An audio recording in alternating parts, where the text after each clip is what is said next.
instructions to share. Firstly, by definition, this is an active railroad, and at present, Federal Railroad Administration requires everyone to be masked while on board. That applies to buses, trolleys, ferry boats, airplanes. Then for Danberry Railway Museum Railway Local, we have one. If you're in front of a window that is open, do not put fingers, hands, arms outside. Secondly, remain seated whenever the train is in motion.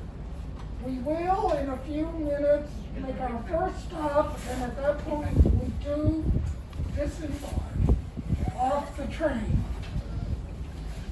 Don't get up until the conductor gives us the okay. He's the boss. Our passenger boarding. We've got seats all the way up front.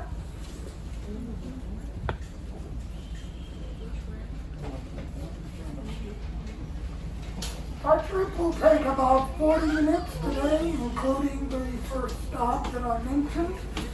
At that stop, I will tell you a little bit about what the railroad looked like.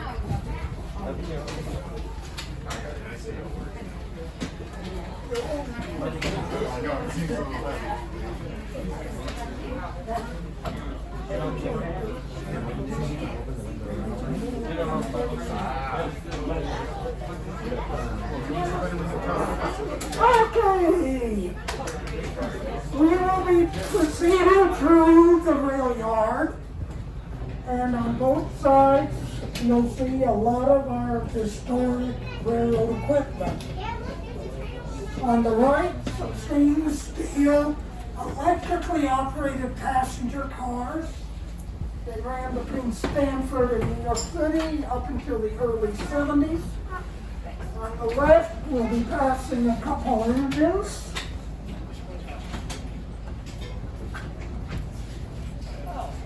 Diesel electric engines is their full correct term.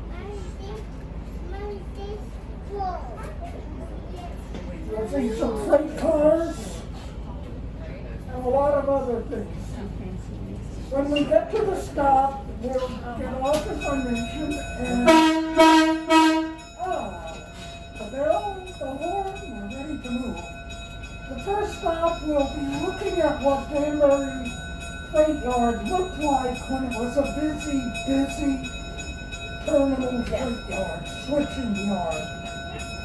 A lot of manufacturing went on in New England, needing a lot of freight. Yep. Danberry was indeed a railroad town, I'm guessing. A town that was brought into existence by the railroad. So if it wasn't for this railroad and its electrical muscle, this town would have never been here. Never been here. Oh, a Penn Central caboose. And a Canadian National New Haven Bud.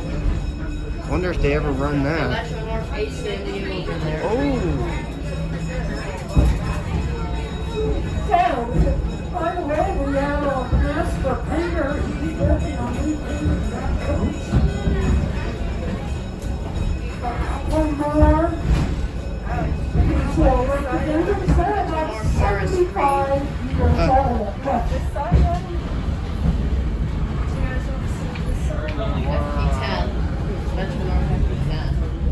We'll get a view.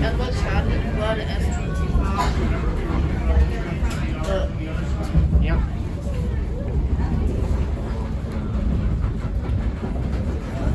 Don't worry, Adam. I'll get a view like that on the way back.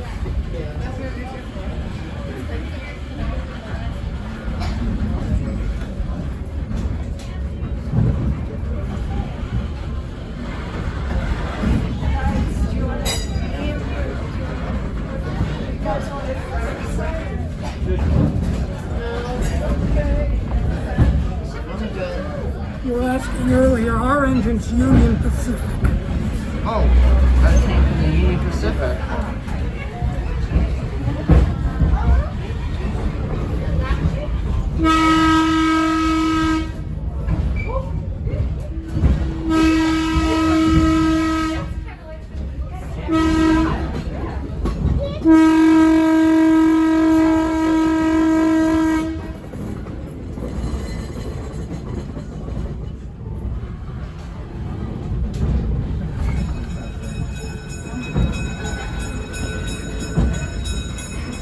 Over the right, some of you recognize Wow.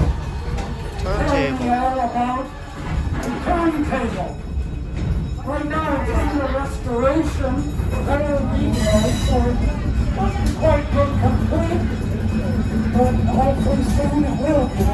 Earlier today, one of our younger members was working here on maintaining. It's a very long-term project.